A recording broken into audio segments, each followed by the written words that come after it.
जी नमस्कार, स्वागत है आप सभी का हमारे चैनल सीटेट अधिगम में। दोस्तों, इस वीडियो में हम लोग बात करने वाले हैं जो सुप्रीम कोर्ट में केस गया है उससे संबंधित चीज़ों पर। जी हाँ, इस वीडियो में हम आपको यही बताने वाले हैं कि केस नंबर क्या है, लिस्टेड कब हुआ है, माननीय जज साहब कौन कौन से हैं, और कुछ लोगों का सवाल ये भी आ रहा है कि छत्तीसगढ़ में जो जजमेंट आया है वही जज साहब होने की संभावना है, तो क्या इसमें हम न्याय की उम्मीद रखें कि नहीं। डीएलएड अभ्यर्थी थोड़ा घबराए हुए से नज़र आ रहे हैं। तो इस वीडियो में हम लोग वही बात करेंगे और पूरी क्लैरिटी के साथ आपको बताएंगे कि वास्तविकता से नाता जो है इस केस के नेचर को देखा जाए तो करने वाले की नहीं है। जी हाँ दोस्तों, चलिए सबसे पहले हम लोग जानेंगे इन 3-4 चीज़ों को जो आपके स्क्रीन पे दिख रहा होगा। सुप्रीम कोर्ट में सुनवाई कब है, माननीय जज साहब कौन कौन से हैं, और क्या होगा इस केस में, कहीं छत्तीसगढ़ वाला कहानी तो नहीं दोहराएगा, ऐसा भी सवाल उठ रहा है। एसएलपी नंबर कितना है और प्रेजेंट लिस्टेड कितने तारीख को है, ये सारी चीज़ों पर इस वीडियो में हम लोग चर्चा करेंगे। तो दोस्तों, वीडियो को पूरा देखिएगा, अंत तक देखिएगा और चैनल को भी सब्सक्राइब कर लीजिएगा ताकि जैसे ही कोई बड़ी अपडेट आए सबसे पहले आपको मिले।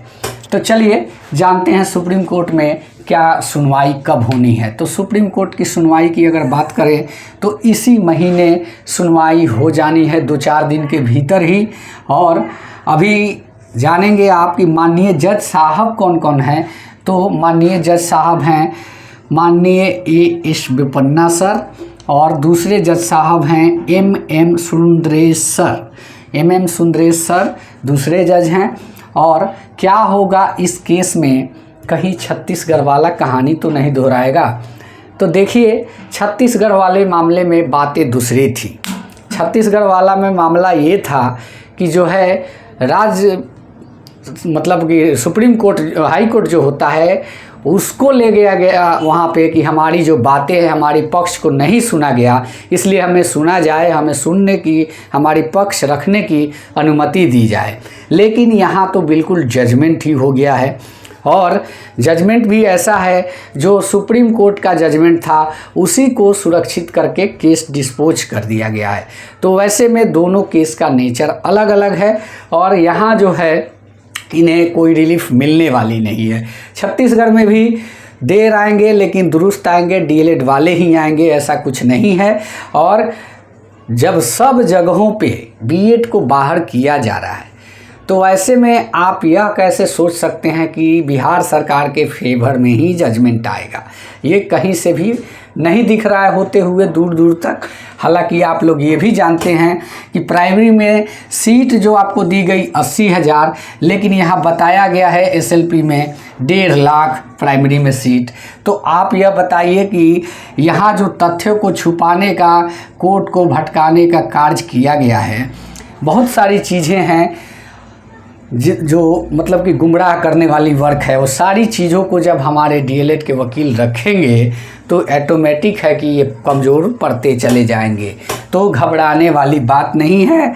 अब बात करते हैं कि एसएलपी नंबर 0222049 यानी कि 0220-49/2023 जो है एसएलपी नंबर है, और प्रेजेंट लिस्टेड 9 तारीख को 32 नंबर पे है। जी हाँ दोस्तों, ये आप लोग जान लें, 9 तारीख को ही जो है सुनवाई होनी है, 32 नंबर पे लिस्टेड है। तो केस की सुनवाई 9 तारीख को होगी, यह तय है। लेकिन आप डीएलएड अभ्यर्थी को घबराने की ज़रूरत नहीं है, क्योंकि मामला जो है आपके पक्ष में ही आएगा, जो फैसला होगा पक्ष में आएगा।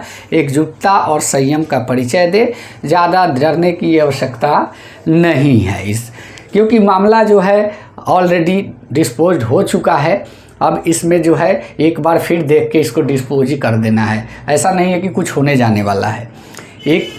एक चीज़ और है कि जब अगर ऐसा ही होगा तो बहुत सारे राज्य हैं जिनमें बहालियाँ फंसी हुई है, अटकी हुई है, वो भी कह सकते हैं कि हमको भी एक और मौका दिया जाए। तो ये पूरे भारत का मामला है। टोटली आप यह समझें कि बकरा चाहे कहीं का भी हो, अगर उसे कटना है तो किसी कसाई के पास ही। ऐसा नहीं है कि जो मतलब कि कोई भी काट देगा, काटने वाला कौन होता है आप समझ ही सकते हैं।